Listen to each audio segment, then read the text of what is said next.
In South Africa, courtroom battles often capture the nation's attention, but few stories have gripped the public quite like the unfolding trial of businessman Lewis Liebenberg.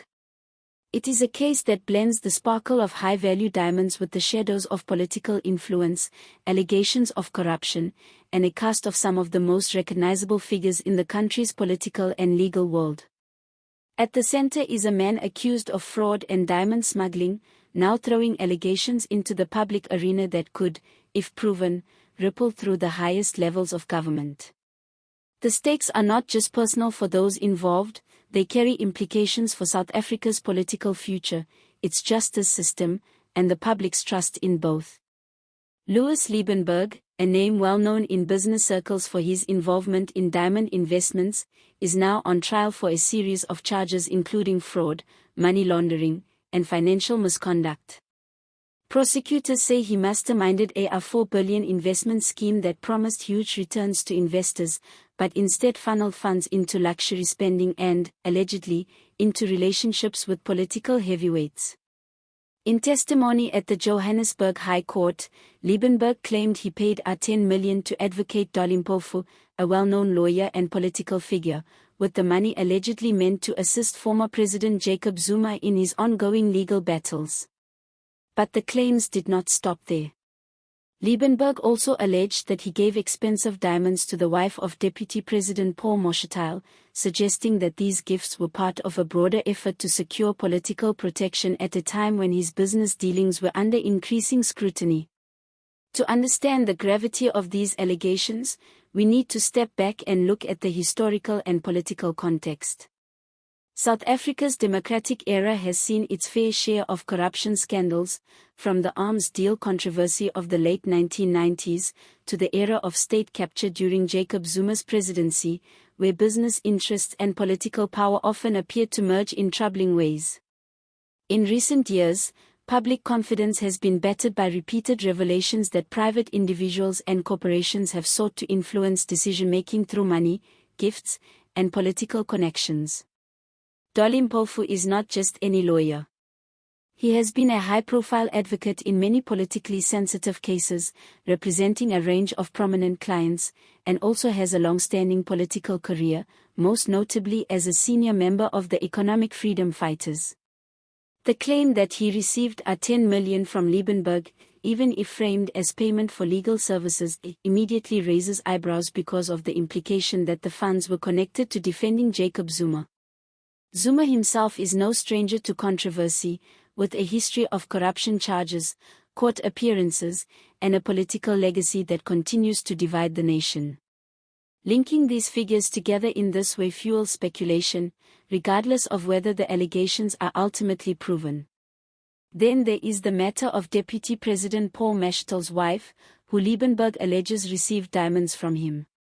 Such a gift, if it took place, would not only be highly unusual but could also be seen as a potential attempt to buy favor. Mashatile, as one of the most powerful figures in the current government, is a key player in shaping national policy and political dynamics.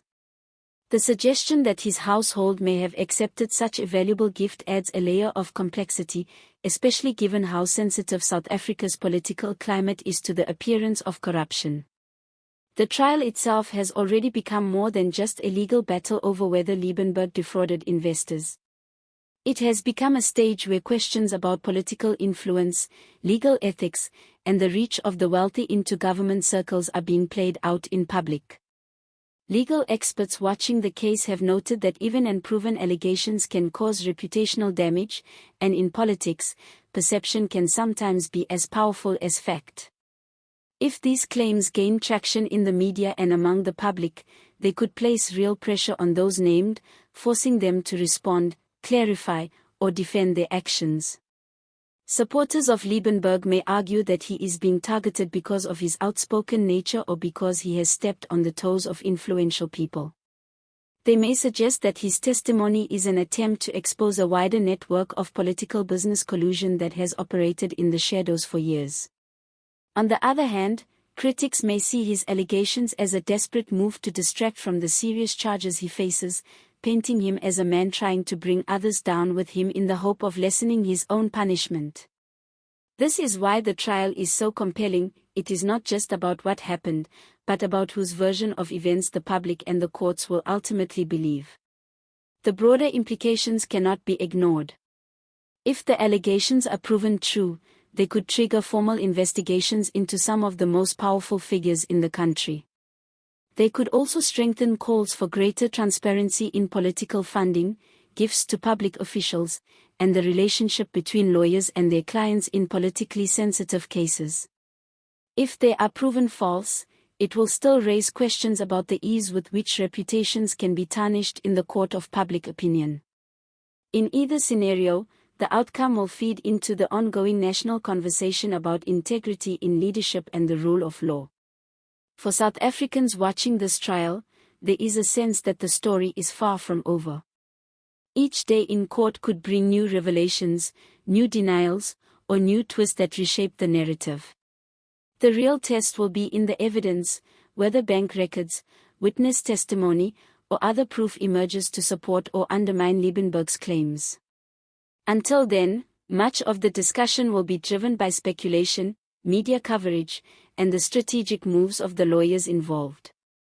As we follow this case, we should also be asking bigger questions about the kind of political culture we want to see in the future. Should there be stricter rules about how politicians and their families interact with wealthy business people? Should there be greater transparency in the funding of legal defenses for public figures? And how can ordinary citizens push for changes that ensure their leaders are acting in the public interest, not in the interest of a select few? Whatever the eventual verdict, this trial has already served as a reminder of the delicate balance between power, money, and justice. It challenges us to think about the values that underpin our democracy and the vigilance needed to protect them. If you have been following this story closely, I want to hear your thoughts. Do you believe Lewis Liebenberg's allegations? Do you think Advocate Dali Mpofu should publicly respond to the R10 million claim? Should the government investigate the diamond dealings involving Deputy President Paul Mashatile's wife? Or is this all a smokescreen to divert attention from Liebenberg's own legal troubles? Share your views in the comments below. Your perspective matters. If you found this analysis valuable, make sure you like this video, subscribe to the channel for more in-depth coverage of South African politics and high-profile legal battles, and turn on notifications so you don't miss the latest updates. The conversation doesn't end here, it's just beginning, and your voice is part of it.